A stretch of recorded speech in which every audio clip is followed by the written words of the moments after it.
मैं मंजू कुमारी मीना, सहायक आचार्य व्यावसायिक प्रशासन, राजकीय महाविद्यालय टोंक। आज हम पढ़ेंगे कंपनियों का वर्गीकरण, क्लासिफिकेशन ऑफ कंपनीज। विभिन्न उद्देश्यों के लिए विभिन्न प्रकार की कंपनियां बनाई जाती हैं और उन सभी कंपनियों को मोटे तौर पे हम 7 भागों में विभक्त कर सकते हैं। इसके विभाजन, कंपनियों का विभाजन किस प्रकार से किया जा सकता है, इसके मैं आपको एक चार्ट के द्वारा समझा रही हूँ।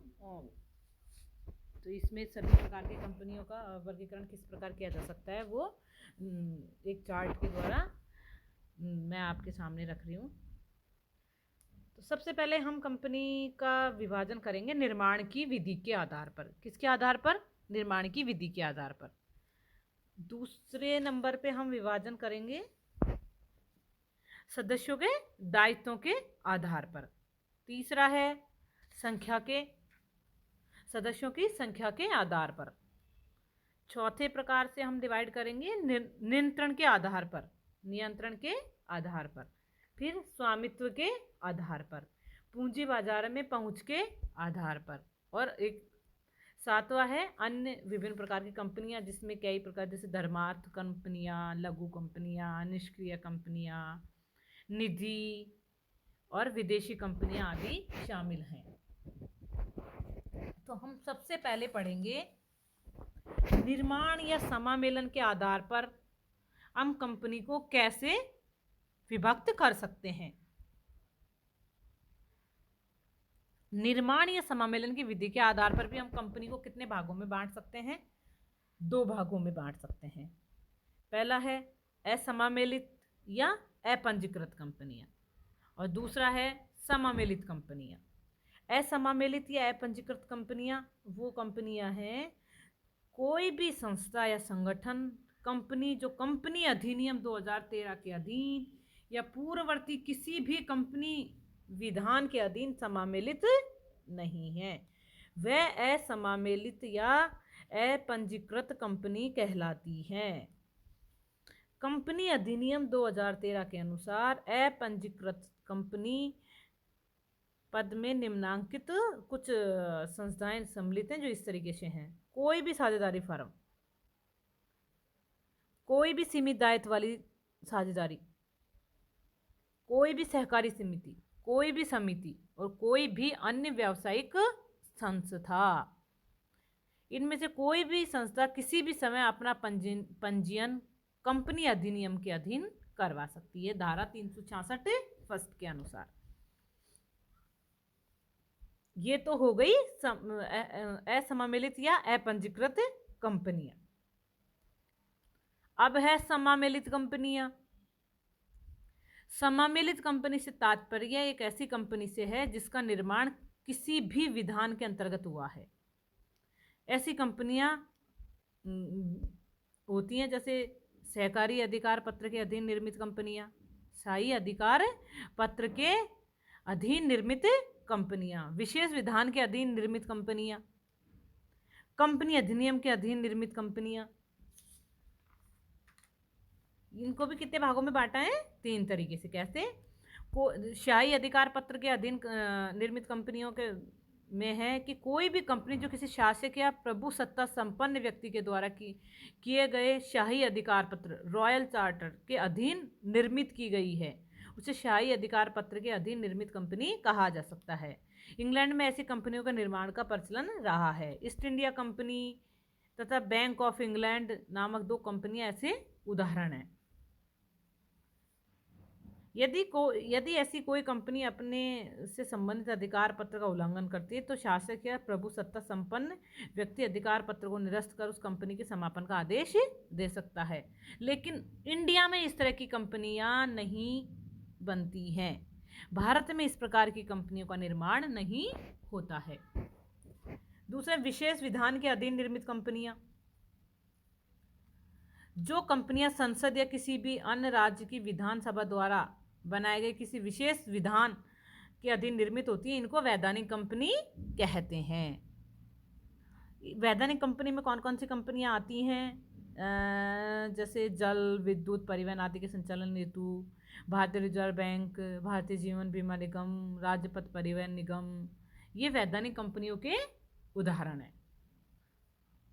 अगली कंपनी अधिनियम के अधीन समामिलित कंपनियां। कानूनी अर्थ में कंपनी से तात्पर्य उस कंपनी से है जो कंपनी अधिनियम 2013 अथवा पूर्ववर्ती किसी भी कंपनी विधान के अधीन समामिलित है। ऐसी कंपनी तब अस्तित्व में आती हैं जबकि कंपनी अधिनियम के अधीन निर्धारित प्रक्रिया का पालन किया गया हो तथा अब कंपनी के रजिस्ट्रार द्वारा कंपनी के समामेलन का प्रमाण पत्र जारी कर दिया गया हो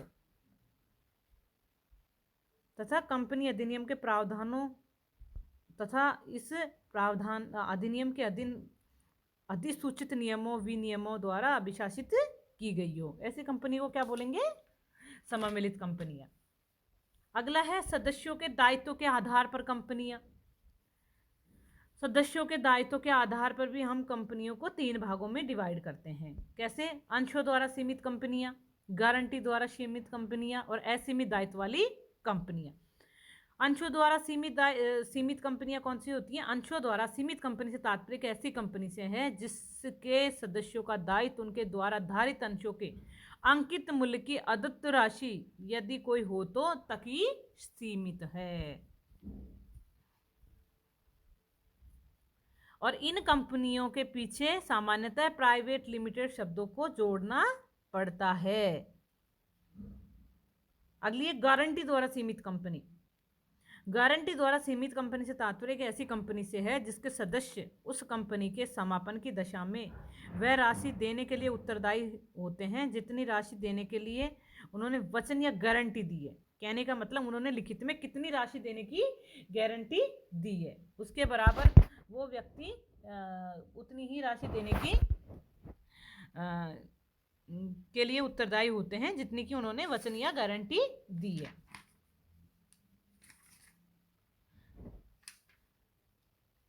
उल्लेखनीय है कि गारंटी द्वारा सीमित कंपनी की दशा में प्रत्येक सदस्य अपने द्वारा दी गई गारंटी की सीमा तक की राशि कंपनी के समापन के समय देने के लिए उत्तरदायित्व होता है। यह राशि कुछ उद्देश्यों के लिए देने के लिए उत्तरदायी होता है, जैसे कंपनी के ऋणों एवं दायित्वों के भुगतान के लिए, कंपनी के ऋण और दायित्वों के भुगतान के लिए, कंपनी के समापन की लागतें, व्यय एवं शुल्कों के भुगतान के लिए, अंशदाताओं के आपसी अधिकारों में समायोजन के लिए। ये तो हो गई दायित्व के आधार पर कंपनी। असीमित दायित्व वाली कौन सी कंपनी होती है? असीमित दायित्व वाली कंपनी का तात्पर्य एक ऐसी कंपनी से होता है जिनके सदस्यों के दायित्वों की कोई सीमा नहीं होती है। इनको क्या बोलते हैं? असीमित दायित्व वाली कंपनी बोलते हैं। अब सदस्यों की संख्या के आधार पर कंपनियों को 3 भागों में बांटा गया है। सार्वजनिक लोक कंपनी, निजी कंपनी और एक व्यक्ति कंपनी। सार्वजनिक कंपनी से तात्पर्य ऐसी कंपनी से जो निजी कंपनी नहीं है, जिसके निर्धारित की गई राशि की न्यूनतम प्रदत्त अंश पूंजी होती है, किंतु वर्तमान में सार्वजनिक कंपनी के लिए कोई न्यूनतम राशि नहीं लिखी गई है। दूसरे शब्दों में प्रत्येक कंपनी जो किसी सार्वजनिक कंपनी की सहायक कंपनी भी है वह सार्वजनिक कंपनी ही मानी जाएगी। अब निजी कंपनी का मतलब है कि जिसकी प्रदत्त पूंजी निर्धारित की गई है राशि जो अपने अंतर्नियम में निम्नलिखित बातों से संबंधित व्यवस्थाएं करती है, जो अपने अंशों यदि हो तो के अंतरण का अधिकार पर प्रतिबंध लगाती है। कहने का मतलब वो अपने अंश किसी दूसरे को अंतरित नहीं कर सकते। एक व्यक्ति कंपनी को छोड़कर जो अपने सदस्यों की संख्या 200 तक सीमित रखती है।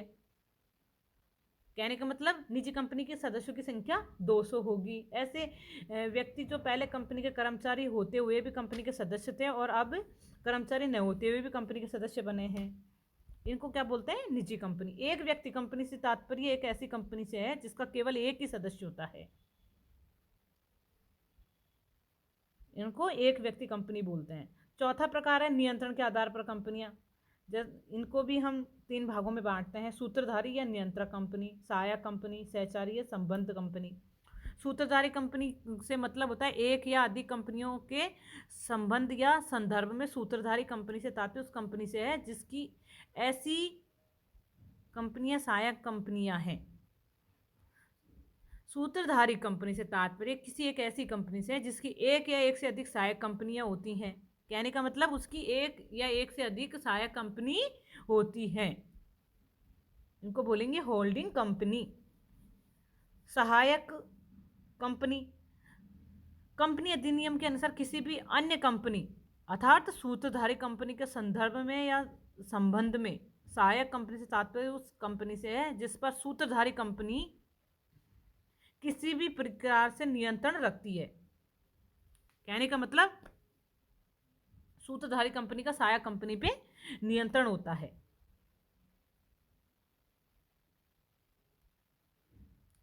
इसको हम सूत्रधारी कंपनी कहते हैं। सहचरी या संबंध कंपनी,